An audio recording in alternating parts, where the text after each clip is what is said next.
할렐루야. 나는 예수님이 계시기 때문에 행복합니다. 평안합니다. 희망이 있습니다.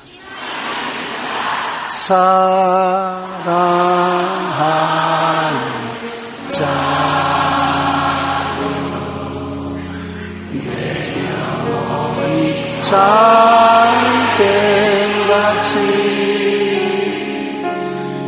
내가 범사에 잘되고 가거니 내가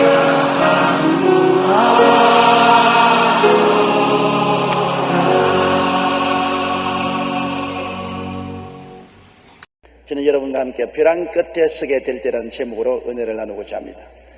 삶의 벼랑 끝에서는 체험을 여러 가지 말로 표현합니다. 진퇴유곡이란 말이 있습니다. 즉 전진도 후퇴도 할 수 없는 공공한 처지에 놓임을 말합니다. 또한 배수의 진을 친다는 말도 있습니다. 뒤로 물러가면 바다와 강에 빠져 죽고 앞으로 나가자니 강력한 적군이 저항을 하고 진을 치고 있을 때 그를 물리치기 위해서 배수의 진을 친다는 말을 합니다. 그 어느 것이나 쉬운 일이 아닙니다. 모두가 다 죽기 아니면 살기로 사생결단을 요구하는 것입니다. 이럴 때 살 수 있는 길은 믿음의 길밖에 다른 도리가 없습니다. 옛말에 백척간도에 진일보란 말이 있습니다.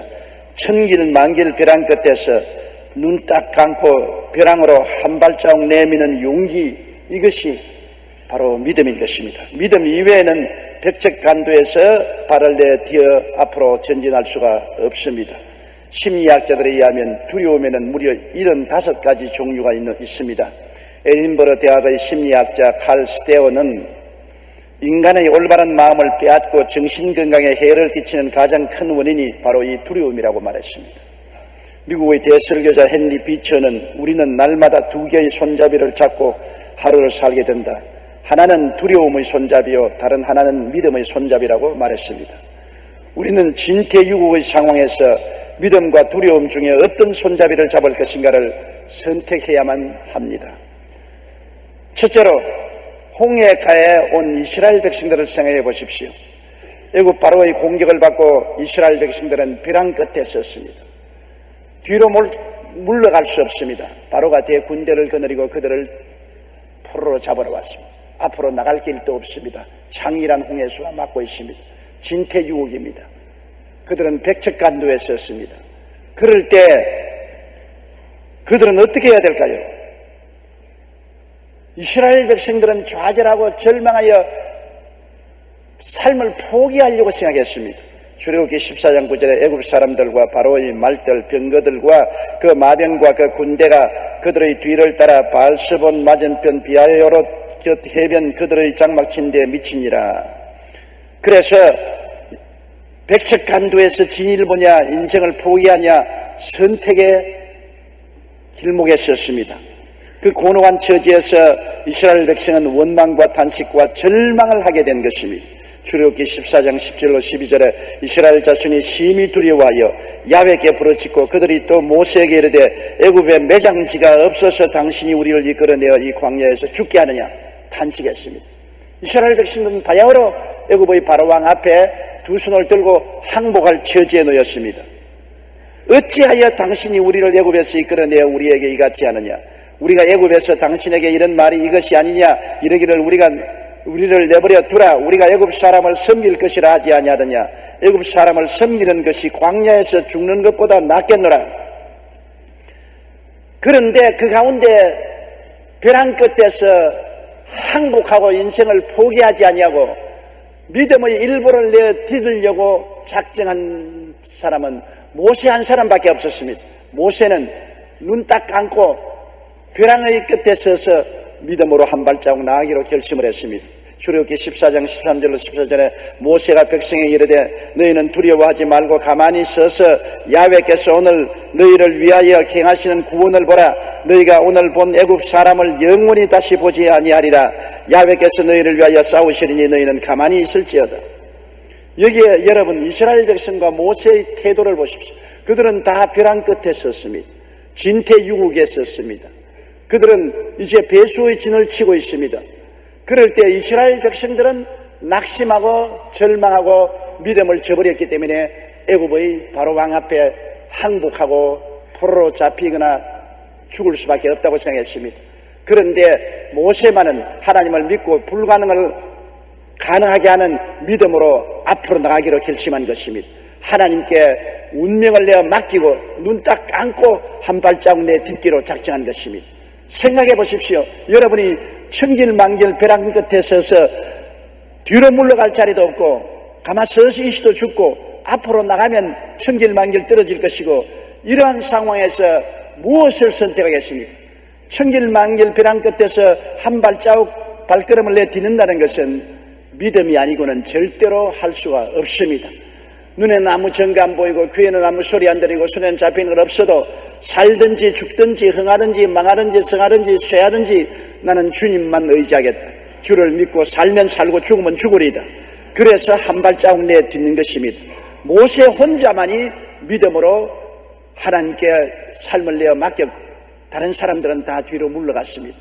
그럴 때 하나님은 모세를 통해서 기적을 행하신 것입니다. 홍해의 바닷물을 갈라버리고 이스라엘 백성들이 마른 땅으로 건너가게 하시고, 그를 따라온 애굽 군대들은 모두 다 물이 덮쳐서 수장되어 버리고 말한 것입니다. 하나님께서는 벼랑 끝 믿음을 인정해 주신 것입니다. 우리가 성경에 보면 둘째로 사드락과 메삭 아벳니고의 믿음을 보고 이러한 동일한 체험을 알 수가 있는 것입니다. 느부갓네살 왕이 두라 평지에 자기의 모습을 딴 금신상을 세웠습니다. 그리고 느부갓네살이 다스리는 천하 만국의 문무백관을 다 모아서 그 금신상을 경배하게 만드는 것입니다. 제막식 날 모두 다 금신상이 세워진 두라 평지에 모이게 해서 음악을 연주하고 연주 소리가 들릴 때 엎드려 절하게 만드는 것입니다. 다니엘서 3장 6절로 7절에 보면 누구든지 엎드려 절하지 아니하는 자는 즉시 맹렬히 타는 불풀무에 던져 넣으리라 하였더라. 모든 백성과 나라들과 각 언어를 말하는 자들이 나팔과 피리와 수금과 사면금과 양금과 및 모든 악기 소리를 듣자 곧 느부갓네살 왕이 세운 금신상에 엎드려 절하니라. 생명을 사랑하는 사람들이 감히 느부갓네살 왕의 명령에 불순종할 수 없습니다. 그는 생사 여탈권을 가진 무시무시한 왕이었습니다. 그래서 음악 소리가 나니 모든 사람들이 엉덩이를 고추 들고 땅에 엎드려서 금신상에 절했는데, 여기에서 진퇴유국에 빠진 사람들이 있습니다. 백척간도에 선 사람들이 있습니다. 사드락과 메삭과 아벳느고입니다. 그는 유대인들로서 포로로 잡혀서 바벨론에 와서 관리가 된 사람들입니다. 하나님을 사랑하고 섬기기 위해서는 우상에 절하지 말라는 것이 하나님의 율법입니다. 그런데 느부갓네살 앞에서 금신상에 절한다면 하나님을 버리고 하나님께 등을 돌려야 되는 것입니다. 요사이 많은 우리 한국의 목사들이, 장로들이, 평신도들이 북한에 가서 김일성 동상에 넙적 엎드려 절을 하면서 속으로는 주여 하고 절을 했다고 그런 막말을 하는 사람들이 있습니다. 사드락과 메삭과 아벳니고는 주여 하고서 금신상에 절하지 않았습니다. 그들은 내 앞에 다른 신을 두지 말라, 우상에 절하지 말라는 하나님의 계명을 따라서 그들은 백척간도에서 믿음을 선택했습니다. 그러자 곧 참소를 당했습니다. 이를 본 사람들이 느부갓네살 왕에게 당신의 관리로 있는 사드락과 메삭과 아벳느고 유대인들이 모든 문무백관이 다 금신상에 절을 하는데 그들은 뻣뻣 서서 절하지 않았습니다. 이 말을 듣자 분도 막심한 느부갓네살이 사드락과 메삭과 아벳느고를 불러서 자기 앞에 세웠습니다. 그리고 다니엘서 3장 15절에 보면 이렇게 말했습니다. 이제라도 너희가 준비하였다가 나팔과 피리와 수금과 삼현금과 양금과 생황과 및 모든 악기 소리를 들을 때 내가 만든 신상 앞에 엎드려 절하면 좋거니와 너희가 만일 절하지 아니하면 즉시 너희를 맹렬히 타는 무불 가운데 던져 넣을 것이니 능히 너희를 내 손에서 건져낼 신이 누구이겠느냐. 여기에서 사드락과 메삭과 아벳느고는 백척간도에 섰습니다. 왕의 명령을 듣고 금신상에 절하여 목숨을 건질 것이냐, 그렇지 않으면 왕의 명령을 거역하고 죽음을 택할 것이냐.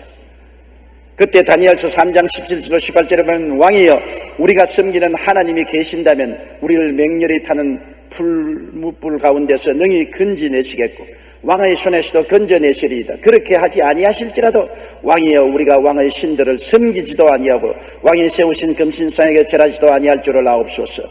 사드락과 메삭과 아벳느고는 진짜 신자였습니다. 타협하지 않았습니다. 그들은 진퇴유국에서도 타협하지 않았습니다. 백척간도에서도 뒤로 물러가지 않고 죽으면 죽으리다고 믿음의 한 발자국을 내어 딛는 그러한 위대한 사람들이었습니다. 그들이 그와 같은 믿음을 선언하자 느부갓네살은 분도 막심하여 군대들을 명하여 풀무불을 7배나 뜨겁게 하고 그 속에 사드락과 메삭과 아벳느고를 결박해서 던져 넣으라고 했습니다. 얼마나 불길이 센지 사드락과 메삭과 아벳느고를 결박하여 덮어 넣은 중 같이 붉은 채 같은 군인들이 타 죽었습니다.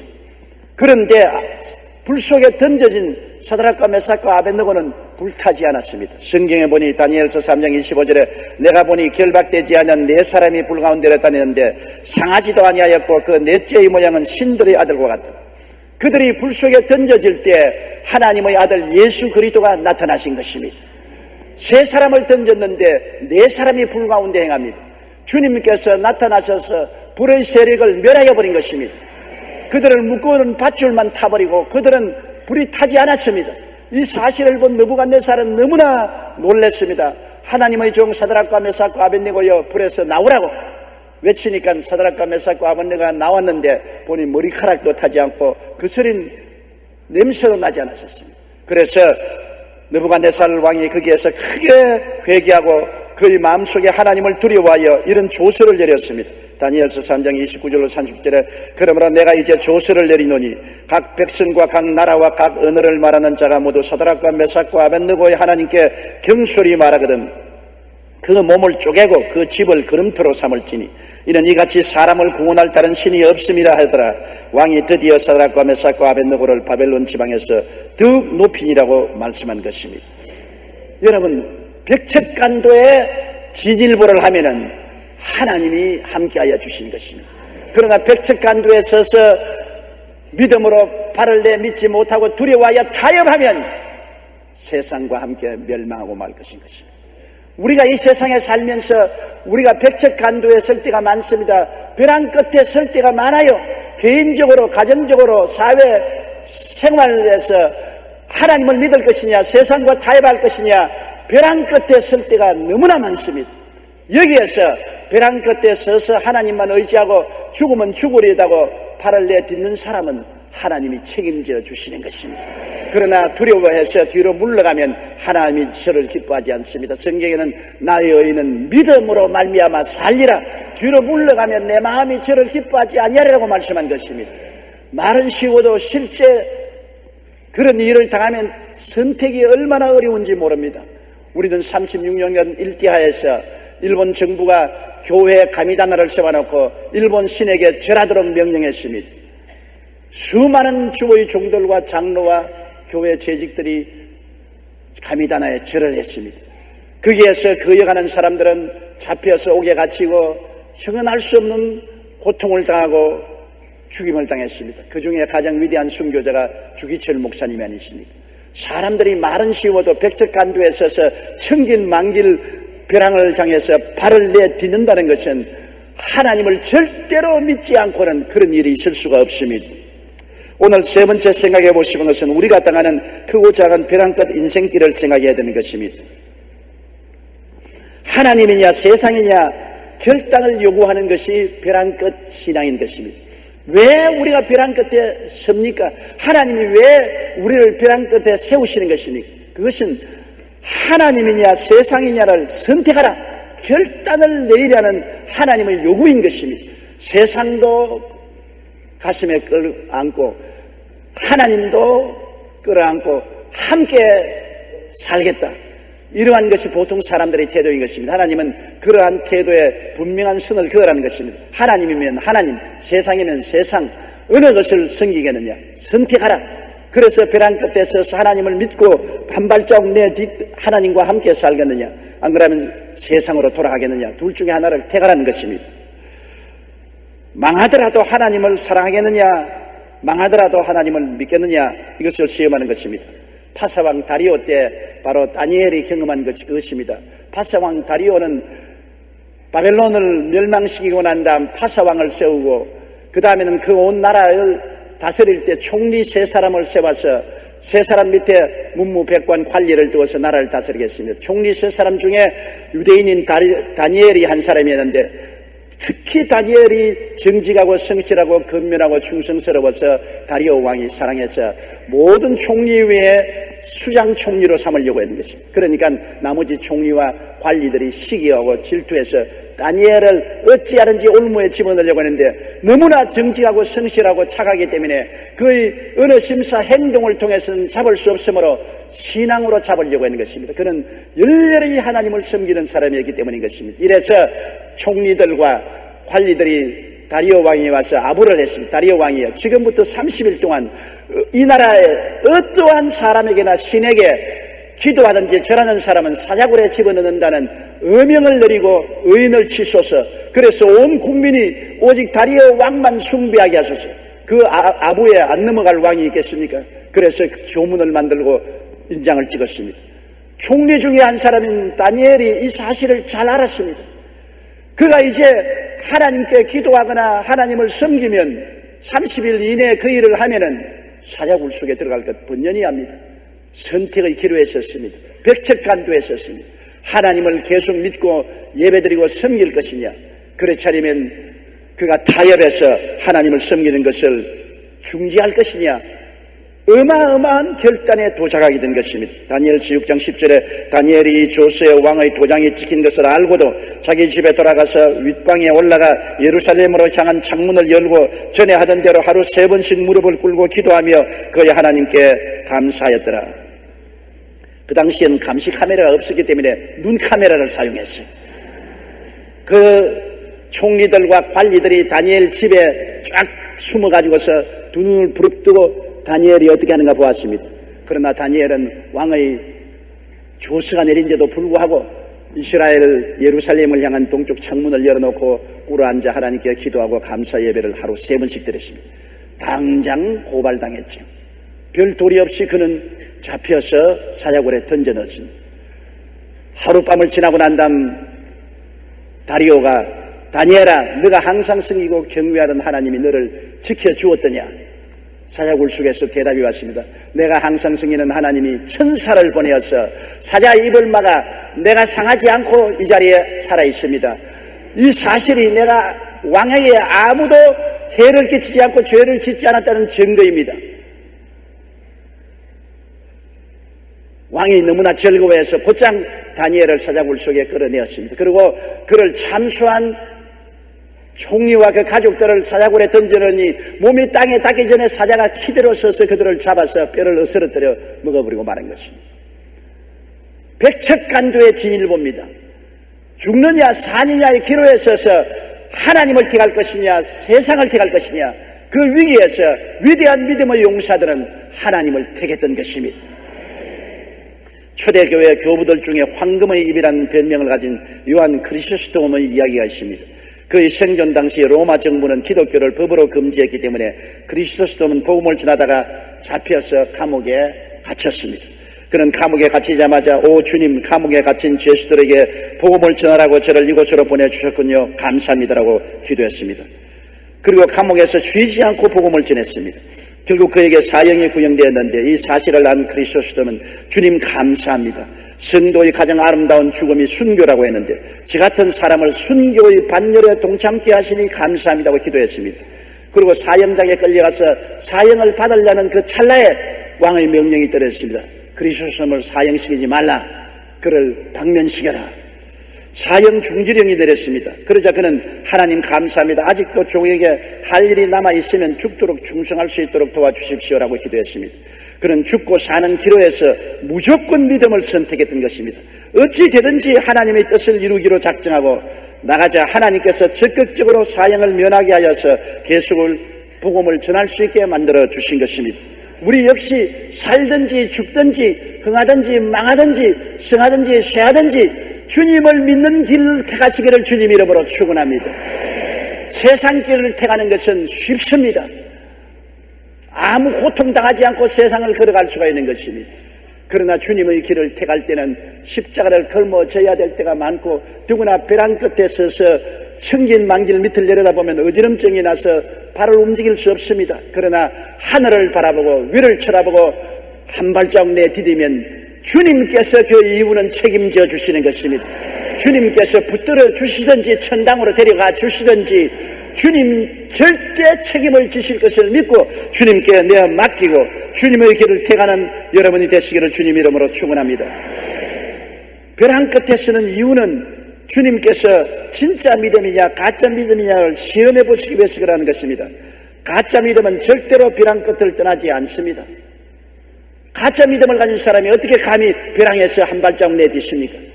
진짜 믿음을 가진 사람, 하나님을 눈에 안 보이지만 눈에 보는 것 같이 바라보고 믿는 사람은 하나님을 의지하고 주의 손을 잡고 벼랑 끝에서 발을 내딛지만은, 가짜 믿음은 그렇지 않습니다. 형식적이고 의식적으로 주를 믿은 사람은 그 자리에서 뒤로 물러서는 것입니다. 주님을 배반하는 것입니다. 아브라함이 75세까지 갈대아 우르에서 살았는데 75세에 영광의 하나님이 나타나서 아브라함아, 너 전토 친척 아비 집을 떠나 내가 네게 지시할 땅으로 가라. 벼랑 끝에 세웠습니다. 젊은 나이도 아닌 75살 나이에 전토 친척 아비 집을 떠나 빈손 들고 아내의 손만 잡고 내가 지시할 땅으로 가라. 갈 바를 모르고 떠나라는 것입니다. 벼랑 끝에 섰습니다. 요사이 말하면 이민을 가라는 것입니다. 이민을 가되 아무 재산도 가지지 말고 빈손 들고 어느 나라 갈지도 모르니까 그냥 비행장으로 나가라는 겁니다. 여러분, 벼랑 끝에 섰지 않습니까? 하나님, 뭘 엽이라도 가지고 가야지요. 그것도 가지만 어느 나라로 갑니까? 비행장으로 그냥 나가거라. 기가 막힌 일인 것입니다. 벼랑 끝에 섰습니다. 아브라함은 이 벼랑 끝에 섰을 때 뒤로 물러가지 않고 하나님 편에 서서 갈 바를 모르고 출발한 것입니다. 창세기 12장 1절에 야훼께서 아브라함에게 이르시되 너는 너희 고향과 친척과 아버지의 집을 떠나 내가 네게 보여줄 땅으로 가라. 히브리서 11장 8절에 믿음으로 아브라함은 부르심을 받았을 때 순종하여 장래의 유업으로 받을 땅에 나아갈새 갈 바를 알지 못하고 나아갔었습니다. 이런 것이 벼랑 끝 믿음에서 승리를 가져온다는 것입니다. 벼랑 끝에 섰을 때 믿음을 선택하여 눈에 나무 정가 안 보이고 귀에는 아무 소리 안 들리고 손에 잡히는 것 없어도 주여 믿습니다. 주께서 내 길을 여시고 주님께서 나를 보호해 줄 줄 믿습니다. 그러고 나가는 신앙, 이것이 아브라함의 신앙이었습니다.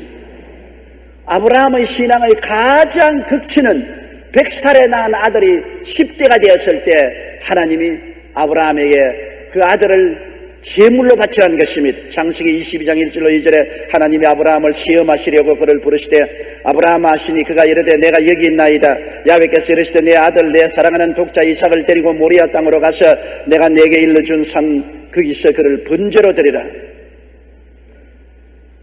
극단적인 시험입니다. 정말 벼랑 끝에 섰습니다. 100살에 낳은 아들 이삭, 눈에 넣어도 아프지 않은 사랑하는 아들, 10대의 귀한 아들을 모리아 산으로 데려가서 잡아 각을 떠서 장작불로 태워서 제물로 바쳐라. 벼랑 끝에 서지 않았습니까? 그렇게 안 하겠다면 하나님을 등지해야 되는 것입니다. 그렇게 하겠다면 내 외아들을 잡아서 각을 떠서 태워 제물로 드려야 되는 것입니다. 진퇴유곡입니다. 앞으로 나갈 수도 없고 뒤로 물러갈 수도 없습니다. 벼랑 끝에 섰습니다.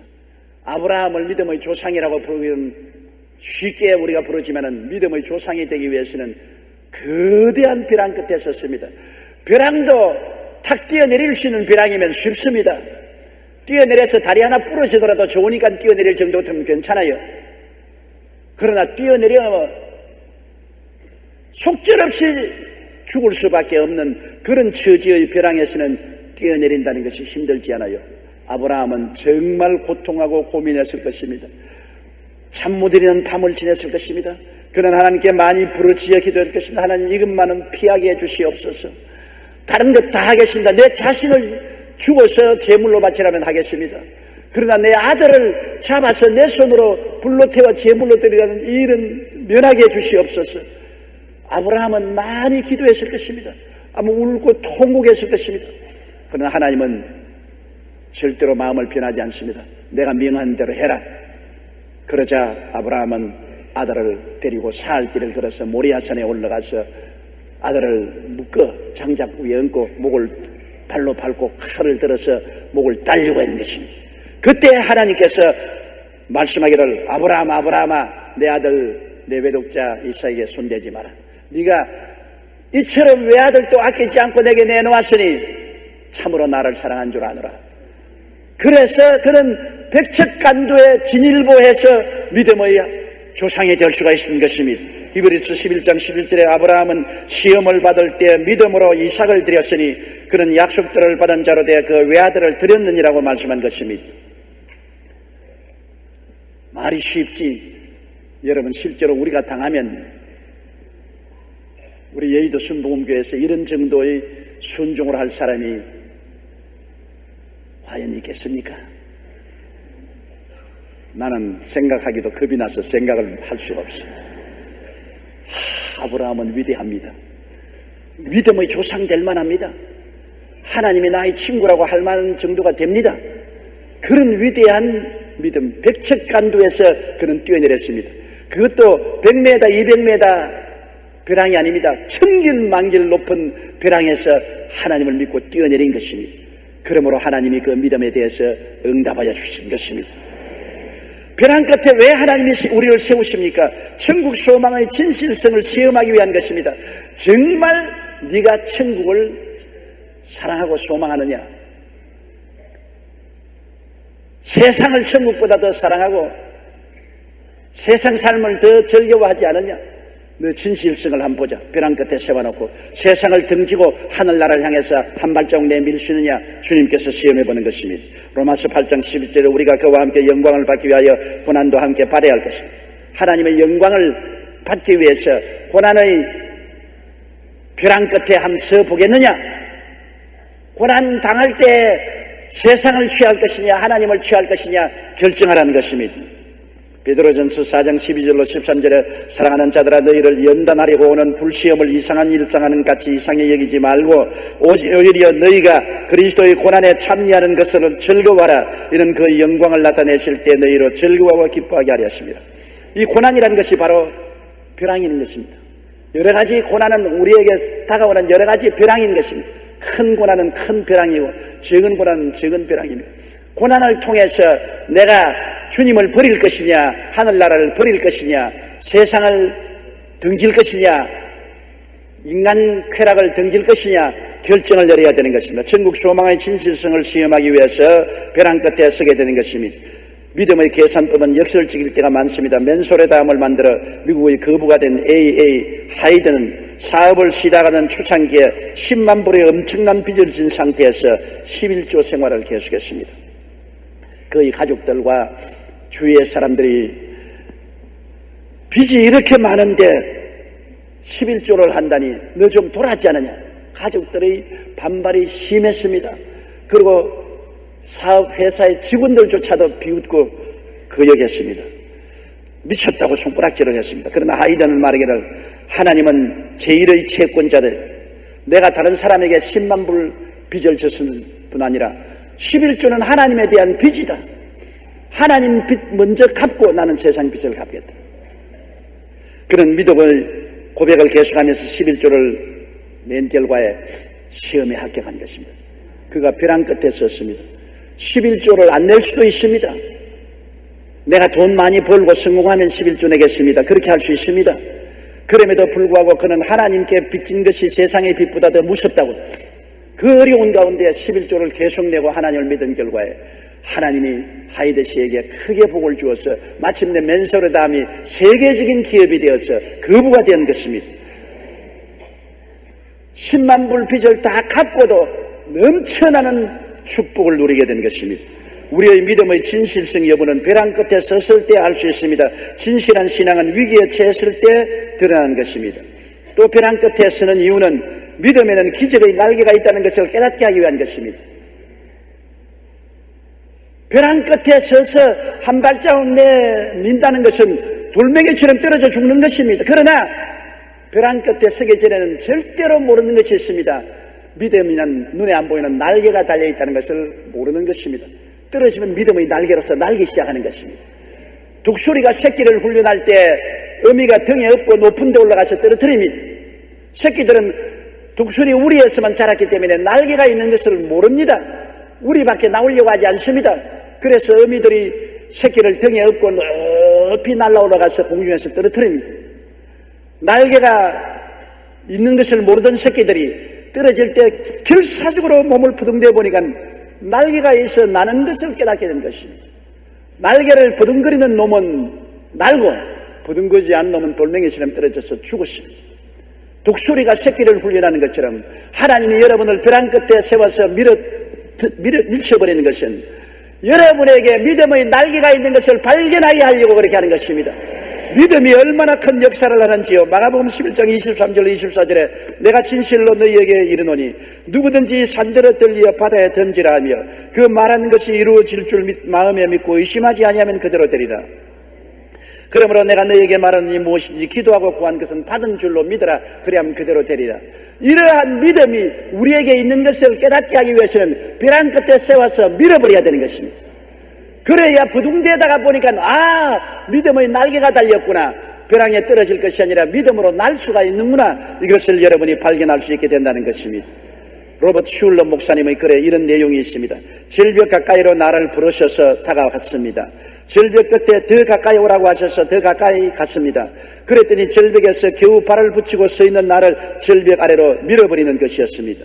물론 나는 그 절벽 아래로 떨어졌습니다. 그런데 나는 그때까지 내가 날 수 있다는 것을 전혀 몰랐습니다. 그렇습니다. 하나님은 마치 어미 독수리가 새끼 독수리에게 하는 것처럼 우리를 훈련시킵니다. 이러한 훈련을 통해서 우리는 믿음의 기적의 날개가 있음을 깨달아 알 수가 있게 되는 것입니다. 저는 지난 4월 23일 순복음 가족신문에 실린 유근아 장로님의 이야기를 읽고 깊은 감동을 받았습니다. 우리 교회 장로이시고 서울 이병원 원장이신 유근아 장로님은 전통적인 유교 가정에 태어나 중학교 때 친구를 따라 동네 교회 부흥회에 갔다가 회개하고 예수를 믿었으나 고등학교 때 그만 타락하고 예수를 버렸습니다. 그러다가 결혼하고 난 다음 사모님인 김희원 권사님의 전도를 받아 다시 교회에 출석하기 시작했습니다. 장가 잘 들어야 돼요. 중학교 때 믿다가 고등학교 타락한 분을 권사님과 결혼하고 난 다음에, 그때는 권사님이 아니었지만 예수 잘 믿는 아내를 얻으니까 도로 회개하고 주님께 돌아가기 시작했습니다. 그의 장로님은 동료들과 히말리아 카라코람 산맥을 등반하게 되었습니다. 그들은 파키스탄과 중국 접경에 위치한 카라코람 산맥을 오르기 시작해서 8,000m 봉우리에 도착했습니다. 간도 크지요. 벌써 4,000m만 올라가면 숨이 답답합니다. 산소가 부족한데 8,000m를 어떻게 올라갑니까? 의사 선생님이 환자나 돌보지 무슨 산은 또 왜 올라갔는지. 점점 눈보라가 메습게 치고 대원들의 호흡이 거칠어졌습니다. 그런데 갑자기 앞에 가던 대원 한 사람이 벼랑에서 미끄러져서 천길만길 끝도 보이지 않는 나락으로 떨어져서 시체조차 살 수 없어 죽음을 당고 말았습니다. 벼랑 끝에서 동료의 죽음을 보았습니다. 장로님은 출발할 때 아내가 가방에 넣어주었던 작은 성경책을 꺼내 베이스 캠프에 돌아와서 추도 예배를 인도했습니다. 그러나 동료의 죽음 앞에 그들 모두는 얼마나 인간이 연약한 것을 느끼고 마음에 큰 충격을 받고 정신이 아득했습니다. 인생은 언제고 벼랑 끝에 서면은 종말이 다가온다는 것을 느꼈습니다. 장로님 역시 창조주 하나님의 보호하심이 얼마나 필요한가를 절감하고 예수님을 섬기는 일이 가장 가치 있다는 것을 새삼 깨달았습니다. 벼랑 끝에 동료가 떨어져 죽는 것을 보고 인생이란 허무하기 짝이 없다. 결국엔 이렇게나 저렇게나 인간은 죽는다는 절감을 하고 하나님을 섬기는 일을 하겠다고 결심했습니다. 장로님은 인생의 터닝 포인트가 되었습니다. 등반에서 돌아온 장로님은 모든 일의 최우선을 하나님 섬기는 일에 집중했고 하루도 빠짐없이 가정 예배를 드렸습니다.